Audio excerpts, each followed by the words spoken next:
Hello बच्चों, Justin study care में आपका एक बार फिर से स्वागत है। आप देख रहे हैं यूट्यूब पे जस्टिन स्टडी केयर।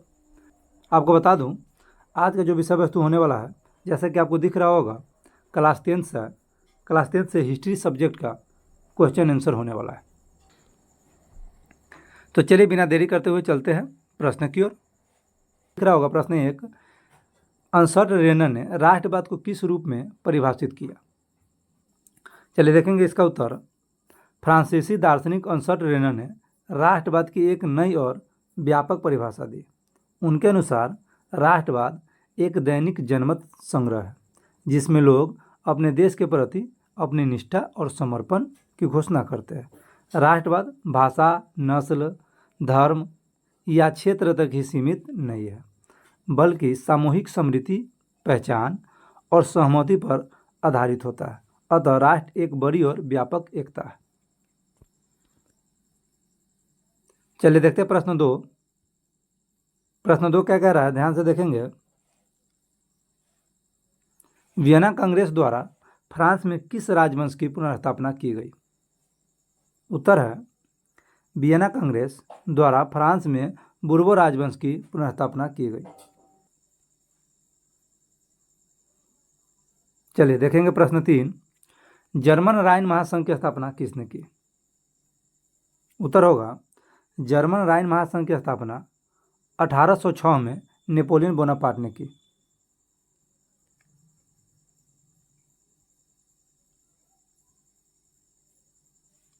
प्रश्न 4 देखेंगे, चाटिस्ट आंदोलन किस देश में हुआ। इसका उत्तर होगा, चाटिस्ट आंदोलन इंग्लैंड में हुआ था। यह 19वीं शताब्दी के मध्य में श्रमिक वर्ग के अधिकारों की मांग को लेकर शुरू हुआ एक महत्वपूर्ण आंदोलन था। हाँ तो बच्चों, आपको बता दूं, यदि आपसे पूछा जाए चाटिस्ट आंदोलन क्यों हुआ था, तो आपका जवाब होना चाहिए श्रमिक वर्ग के अधिकारों को मांग को लेकर शुरू हुआ था यह आंदोलन, जिसे चाटिस्ट आंदोलन के नाम से जानते हैं। और यह जिस देश में हुआ था, इंग्लैंड में हुआ था। कब हुआ था, तो 19वीं शताब्दी के मध्य में हुआ था। प्रश्न 5 क्या कह रहा है, 1832 का संसदीय सुधार अधिनियम किस देश में पारित किया गया था। उत्तर है, यह इंग्लैंड में हुआ था या इंग्लैंड में पारित किया गया था। हम कह सकते हैं इसे जनप्रतिनिधि अधिनियम 1832 भी कहा जाता है। इसका मुख्य उद्देश्य ब्रिटेन की संसद में सुधार करना था और राजनीतिक रूप से देश को सुधारना था। अगर आपसे पूछा जाए कि 1832 का संसदीय सुधार अधिनियम क्यों पारित किया गया, तो आपका जवाब होना चाहिए इसका जो मुख्य उद्देश्य था, या इसलिए पारित किया गया था क्योंकि ब्रिटिश के संसद में सुधार करना था और राजनीतिक रूप से देश को सुधारना था। चलिए चलते हैं प्रश्न 6 की ओर।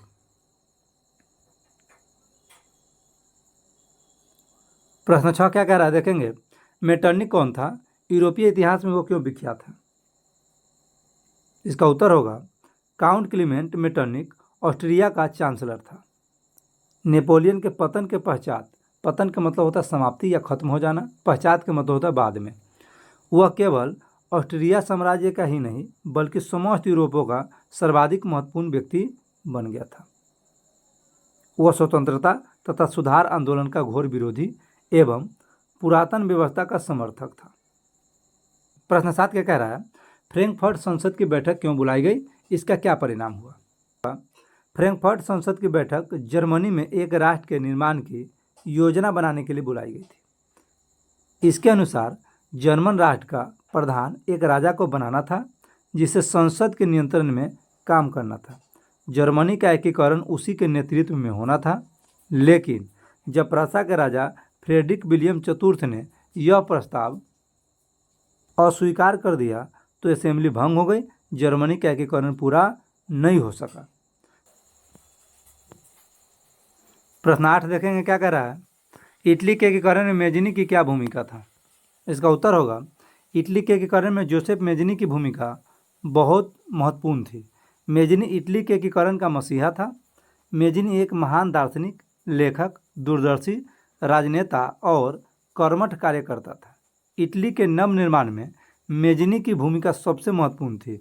वह बचपन से ही इटली की स्वतंत्रता के लिए प्रयत्नशील था 1831 में उसने यंग इटली नामक संस्था की स्थापना की। इस संस्था ने युवकों में नई चेतना जगाई। वह रिपब्लिकन दल का नेता था। उसने मजदूरों, विद्यार्थियों तथा युवकों की स्वतंत्रता का भाव जगाया।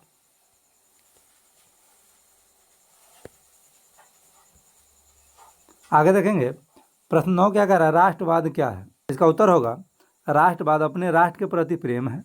राष्ट्रवाद अपने राष्ट्र के भौगोलिक, सांस्कृतिक और समाज में रहने वाले लोगों में प्रेम और एकता की भावना है। प्रश्न 10 क्या कह रहा है, मेजनी कौन था। इसका उत्तर होगा मेजनी इटली का प्रसिद्ध राष्ट्रवादी नेता था। वह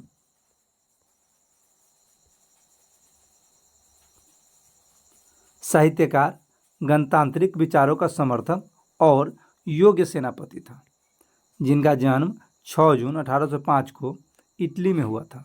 वह एक मध्यम वर्ग के परिवार से था।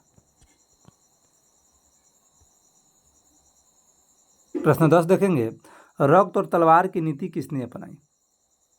इसका उत्तर होगा बिस्मार्क ने जर्मनी के एकीकरण के लिए रक्त और तलवार की नीति अपनाई।